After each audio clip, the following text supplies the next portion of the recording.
વિસ્તારમાં 3 સપ્ટેમ્બરે સોસાયટીના 13મા માળેથી પટકાયા બાદ માતા પુત્રના નિપજેલા મોત મામલે નવો વળાંક આવ્યો છે. ઘટનાના સીસીટીવીની તપાસમાં માતા અને પુત્ર નીચે પટકાયા તેની વચ્ચે 13 સેકન્ડ ગેપ રહેતો હોય છે. માતાએ પહેલા પુત્રને નીચે ફેંકી બાદમાં પોતે પણ આત્મહત્યા કરી હોવાની વિગતો સામે આવી છે. સુરતના અલથાણ પાસે મૃતક પૂજા પટેલ સામે 13 દિવસ પહેલા હત્યાનો ગુનો નોંધાયો છે તો બીજી તરફ આ મામલે હત્યાનો ગુનો નોંધ્યો છે તો બીજી તરફ આ મામલે પોલીસને એક ચિઠ્ઠી મળી છે, પરંતુ તેના પર લોહી અને પાણી લાગી જતા તેનું લખાણ વાંચી શકાય તેમ ન હોય એ ફેસલમાં મોકલવામાં આવી છે. આ સમગ્ર બનાવ પાછળનું હજી કોઈ કારણ સામે આવ્યું નથી. પરિવાર દ્વારા કોઈ આક્ષેપો પણ કરાયા નથી. આ ઘટના સુરતના અલથાણ વિસ્તારમાં આવેલી સોસાયટીના ગણેશ મંડપ પાસે બની હતી, જ્યાં માતા પૂજા અને પુત્ર કૃષિના મૃતદેહો 10 ફૂટના અંતરે મળી આવ્યા હતા. તે સમયે પૂજાનો પતિ વિલેશ પટેલ ઘરે હાજર ન હતો.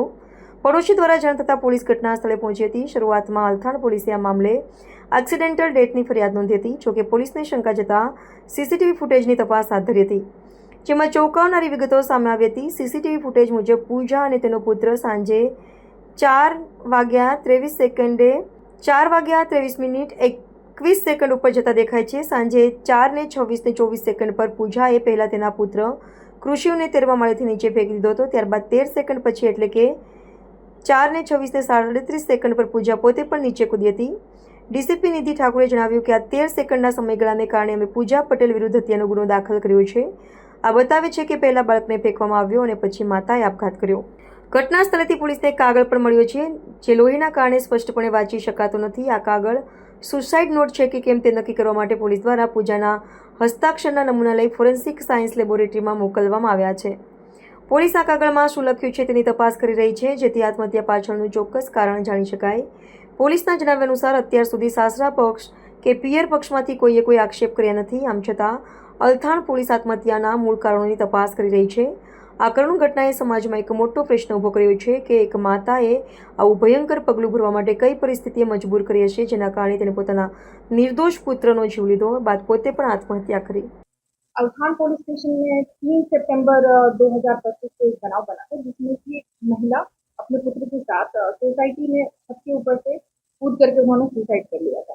महिला का नाम पूजाबेन पटेल था और उनके पुत्र का नाम कृषि पटेल था। उस केस में एडी की फरियाद ली गई थी और एडी की तपास के दौरान जब सीसीटीवी फुटेज हमने चेक किया तो ऐसा पाया गया कि महिला और उसके जो पुत्र हैं वो 4:23:21 के ऊपर जाते हुए दिखते हैं। फिर जब बालक गिरता है तो उस समय 4:26:24 हो रहा है और फिर जब महिला गिरती है तो उस समय 4:26:37। तो बेसिकली ये 13 सेकंड 12 से 13 सेकंड का गैप बन रहा है और इस बेसिस पर ही हमने पहले एडी दाखिल की और फिर उसके बाद महिला के ऊपर मर्डर का गुना दाखिल किया गया। तो मैम सुसाइड नोट मिली है, क्या उसमें अभी कार्रवाई चल रही है? सुसाइड नोट ही है वो, ये बात कंफर्म कर पाना पॉसिबल नहीं है। उनके ऊपर से जो एक कागज का टुकड़ा मिला है जिससे कि पेन का लखान है इतना पता चल रहा है, बट उसमें क्योंकि इतना ब्लड लगा हुआ था और पानी था तो वो पढ़ पाना पॉसिबल नहीं था।